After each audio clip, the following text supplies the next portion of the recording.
আপনি আপনার ছাদকে হালকা রেখে কিভাবে বেড না করে আপনি গাছ লাগাবেন ছাদে প্রচুর এবং ছাদেই তৈরি করবেন একটা গ্রিন হাউস। এই যে পিলারগুলো এই যে আপনার স্ট্যান্ডটাকে কিন্তু বহন করবে।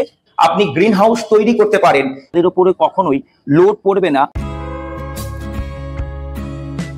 নমস্কার বন্ধুরা, গ্রিন গার্ডেনিং ফ্যামিলি ইউটিউব চ্যানেলে আপনাদের স্বাগত।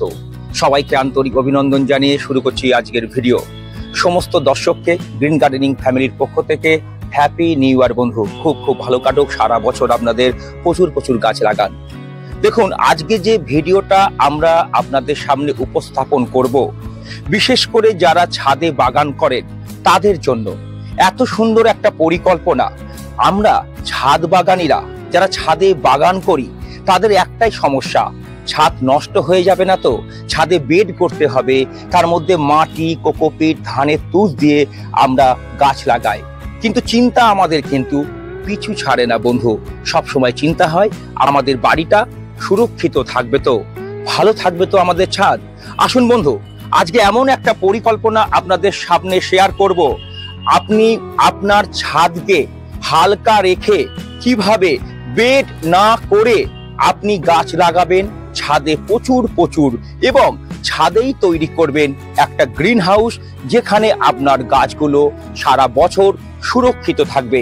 ভিডিওটি যদি ভালো লাগে লাইক, শেয়ার, কমেন্টস করুন, বন্ধুদের কাছে শেয়ার করুন, আর যদি সম্ভব হয় আমাদের চ্যানেলটিকে সাবস্ক্রাইব করে আমাদের পরিবারের অন্তর্ভুক্ত হন বন্ধু। উদ্দেশ্য হবে ছাদের ওপরে প্রচুর গাছ লাগানো এবং ছাদকে একেবারে সুরক্ষিত করা, ছাদকে একেবারে হালকা করা বন্ধু। আমি প্রথমেই বলেছিলাম আপনি ছাদে বেড না করে কি করে প্রচুর গাছ লাগাতে পারবেন, সেই পরিকল্পনাটা কিন্তু আপনাদের সামনে শেয়ার করা হবে। দেখুন, এটা হচ্ছে পিলার, আর এই যে বিল্ডিংটা দেখতে পাচ্ছেন এটা 4 তলার ছাদ। অর্থাৎ ছাদ বাগানে যখন আমরা যত ওপরে ছাদ বাগান করব, বিভিন্ন কীট পতঙ্গ থেকে কিন্তু ছাদ আপনার সুরক্ষিত থাকবে। সুবিধা যেমন আছে অসুবিধাও আছে, সবকিছুই আলোচনা করব, তবে সব সমস্যার সমাধানও আছে বন্ধু।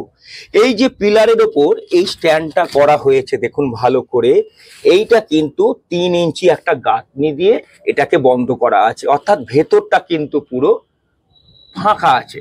ফলে কি হচ্ছে, ছাদ আপনার খুব হালকা থাকবে। এই যে পরিকল্পনাটা আপনি যখন করবেন, আপনি কিন্তু প্রচুর পরিমাণের গাছ এখানে লাগাতে পারবেন।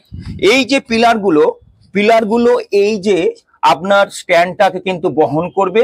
ভেতর আগেই বলেছি আমি একদম ফাঁকা, ফলে ছাদের উপরে কোনো বাড়তি ওজন আপনার কিন্তু অর্থাৎ লোড কিন্তু আপনার ছাদের উপরে কখনোই পড়বে না।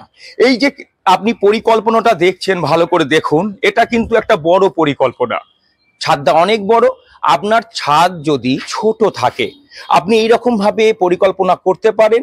আপনি বেড না করে এই রকম যদি আপনি বড় একটা স্ট্যান্ড তৈরি করতে পারেন পিলারের ওপর, তাহলে ছাদে কিন্তু আপনার কোনো রকম লোড কিন্তু পড়বে না, ছাদ থাকবে হালকা এবং সুরক্ষিত।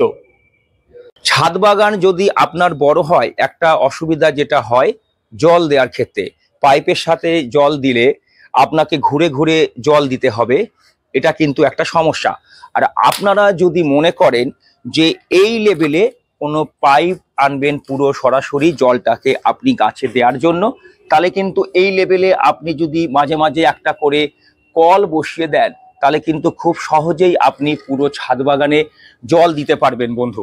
জল দেওয়ার বিষয়টা অবশ্যই মনে রাখবেন, ছাদে যেন কখনো জল না জমে সেদিকে আপনাদের লক্ষ্য রাখতে হবে। তার জন্য আপনাকে ড্রেনেজ সিস্টেম খুব ভালো করে করতে হবে। আপনি যখন টব এখানে রাখবেন, সেই টবের অতিরিক্ত জলটা যেন সহজে আপনার বের হয়ে যায়, সেদিকে কিন্তু আপনাকে খুব লক্ষ্য দিতে হবে। ছাদ বাগানে যেটা অসুবিধা হয়, প্রখর রোদে আপনাদের গাছকে বাঁচিয়ে রাখার জন্য একটা সুরক্ষা কক্ষ অর্থাৎ গ্রিন হাউস আপনাকে কিন্তু করা প্রয়োজন আছে। দেখুন, আপনাদের যে পরিকল্পনাটা দেখানো হবে, এই যে ঘরটা পুরো কাঁচের ঘর, এই রকম যদি একটা গ্রিন হাউস আপনারা করতে পারেন, যে সমস্ত গাছ রোদ সহ্য করতে পারে না এই ঘরে যদি আপনি রাখেন, বিশেষ করে ইনডোর প্লান্ট, কিংবা জ্যৈষ্ঠ মাসে যখন প্রখর রোদ হবে, এই রকম একটা কাঁচের ঘরের মধ্যে যদি আপনি আপনার গাছগুলোকে রাখেন, আপনার গাছ কিন্তু সুরক্ষিত থাকবে। তাহলে আপনাকে আপনার পরিকল্পনা যদি একটু বড় হয় বন্ধু, তাহলে ছাদের সাথে এই রকম একটা কাঁচের আপনি গ্রিন হাউস তৈরি করতে পারেন, যেখানে আপনার অনেক গাছ কিন্তু সুরক্ষিত থাকবে। দেখুন, আমাদের যে পরিকল্পনাটা আপনাদের কাছে আমরা শেয়ার করছি, আপনাকে যে এই রকম করতে হবে তার কোনো মানে নেই, কিন্তু আপনাদের পরিকল্পনা অর্থাৎ আইডিয়াটা শেয়ার করা আমাদের কাজ। এই রকম দেখুন, চারিদিকে বড় একেবারে কাঁচের খোলামেলা যদি একটা ঘর আপনি করতে পারেন ছাদ লাগোয়া, তাহলে কি হবে, বিভিন্ন গাছকে আপনি এখানে রাখতে পারেন, গাছগুলো কিন্তু আপনার সুরক্ষিত থাকবে প্রখর রোদ থেকে। আর একটা কথা অবশ্যই মনে রাখবেন বন্ধু, ছাদে সুবিধা যেমন আছে, আমি বলেছিলাম বিভিন্ন কীট থেকে আপনার ছাদ সুরক্ষিত থাকে, কীট পতঙ্গের যে আক্রমণ অনেকটা কম হয় ছাদের ক্ষেত্রে। অসুবিধা হয় যেটা প্রখর রোদে, যখন জ্যৈষ্ঠ মাসের প্রখর রোদ পড়বে আপনার ছাদ বাগানে, আপনার সেই গাছ কিন্তু প্রখর রোদটা সহ্য করতে পারবে না। তাই আপনাকে ছাদে অবশ্যই গ্রিন নেটটা কিন্তু লাগাতেই হবে। ছাদে যদি আপনি গ্রিন নেট খুব গরমে লাগাতে পারেন, তাহলে সুবিধা যেটা হবে, আপনার ছাদে গাছগুলো কিন্তু সুরক্ষিত থাকবে। ছাদ বাগান করবেন আর ছাদে পদ্ম শালুক লাগাবেন না, তা কখনো হয়? এই পরিকল্পনাটা আপনি করতেই পারেন। আপনার ছাদের মাঝখানে সিমেন্টের এই রকম একটা টপ করতে পারেন। এই যে টপটা দেখতে পাচ্ছেন, পুরো পিলারের ওপর কিন্তু এ আছে, সুতরাং ছাদের ওপরে কখনোই লোড পড়বে না। এই রকম আপনি যদি সিমেন্টের পট তৈরি করতে পারেন বিভিন্ন জলজ উদ্ভিদের ক্ষেত্রে, এটা দেখতেও খুব সুন্দর লাগবে।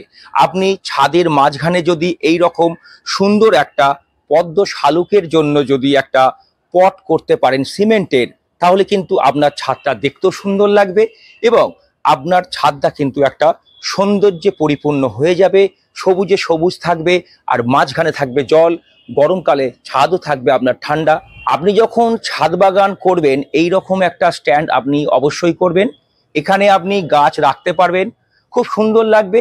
বিকেল বেলায় এখানে বসে বসে আপনি আপনার বাগানের সৌন্দর্য উপভোগ করবেন এবং চা খাবেন বন্ধু। এই রকম স্ট্যান্ড কিন্তু আপনাকে অবশ্যই একটা করে রাখতে হবে, দেখতেও ভালো লাগবে এবং প্রচুর গাছ এখানে কিন্তু আপনি রাখতে পারবেন। একটা কথা মনে রাখবেন, ছাদকে সবসময় হালকা রাখার ব্যবস্থা আমাদের করতে হবে। 100% মাটি দিয়ে কখনো ছাদে গাছ লাগাবেন না। আপনি কোকোপিট ব্যবহার করতে পারেন, ধানের তুষ ব্যবহার করতে পারেন, হালকা বালি ব্যবহার করতে পারেন। বালি, মাটি, কোকোপিট, ধানের তুষ দিয়ে যদি আপনি গাছ লাগান, ছাদ কিন্তু আপনার অনেক হালকা থাকবে। আর একটা কথা আপনাদের মনে রাখতে হবে বন্ধু, ছাদে যেন জল না জমতে পারে, বিশেষ করে বর্ষাকাল। আপনাকে দেখতে হবে ছাদে যেন জল না জমে। ছাদে জল জমে গেলে আপনার ছাদটা কিন্তু আস্তে আস্তে নষ্ট হয়ে যেতে পারে। এবার আসুন আমরা জেনে নিই বন্ধু, কোন কোন গাছ ছাদ বাগানে খুব ভালো হয়। আপনি ফুল গাছের মধ্যে গোলাপ, রজনীগন্ধা, হাসনাহেনা, গাঁদা, বেলি, ডালিয়া, চন্দ্রমল্লিকা, সন্ধ্যা মালতী, অন্যান্য মৌসুমী ফুল, অর্কিড, বনসাই, ক্যাকটাস অবশ্যই লাগাতে পারেন। ফল গাছের মধ্যে ছাদ বাগানে ভালো হয় আতা, আঙুর, কামরাঙা, বারোমাসি আম, পেঁপে, ছোট জাতের কলা। আর সবজি লাউ, কুমড়ো, শিম, মূলো, গাজর, ফুলকপি, ব্রোকলি, লঙ্কা, ক্যাপসিকাম সহ সব রকম সবজি আপনার ছাদ বাগানে খুবই ভালো হবে। কারণ ছাদ বাগানে আমি আগেই বলেছি পোকামাকড়ের উপদ্রব অনেক কম হয়। তবে একটা বিষয়ে আপনাদের অবশ্যই লক্ষ্য রাখতে হবে, সূর্যের আলো যেমন পাবে, সেই প্রখর তাপমাত্রা থেকে গাছকে আপনাদের অবশ্যই রক্ষা করতে হবে বন্ধু। রিফ্লেকটিভ রুফ সারফেস পদ্ধতির মাধ্যমে ছাদের তাপমাত্রা কম করা যায়। এর জন্য ছাদের মেঝেতে আপনাদের সাদা রং করতে হবে। হিট ফ্লোরিং পদ্ধতির অবলম্বন করতে পারেন। উডেন ডেক টাইলস কিংবা টেরাকোটা টাইলস যদি আপনি ছাদে লাগাতে পারেন, এতে সূর্যরশ্মি প্রতিফলিত হয় এবং ছাদ আপনার ঠান্ডা থাকবে। ছাদে সোলার প্যানেল লাগাতে পারেন। এই প্যানেল ফটো ভোল্টাইম সেল থাকে, এতে ছাদ গরম হতে দেয় না, পরিবর্তে সূর্য রশ্মি সংগ্রহ করে সৌরশক্তিতে পরিণত হবে এবং ছাদটা আপনার কিন্তু পরিবেশ প্রেমী হবে বন্ধু। অর্থাৎ পরিবেশ অনুকূল একটা ছাদ আপনি অবশ্যই তৈরি করুন আপনার বাড়িতে। এইভাবে বেড না করে আপনার ছাদকে সুরক্ষিত রেখে আপনি ছাদ বাগান করুন। আসুন 2025-এ আমরা সবাই একটা সুন্দর ছাদ বাগান তৈরি করি এবং পৃথিবীটাকে আরো সবুজ করে তুলি বন্ধু। আসুন আমরা গাছ লাগাই, প্রাণ বাঁচাই। আশা করি আপনারাও গাছ লাগাবেন বন্ধু। ভিডিওটি ভালো লাগলে অবশ্যই লাইক, শেয়ার, কমেন্টস করুন, বন্ধুদের কাছে শেয়ার করুন। আর যদি সম্ভব হয় আমাদের চ্যানেলটিকে সাবস্ক্রাইব করে আমাদের পরিবারের অন্তর্ভুক্ত হন বন্ধু। দেখা হবে খুবই শীঘ্রই পরের ভিডিওতে। নমস্কার।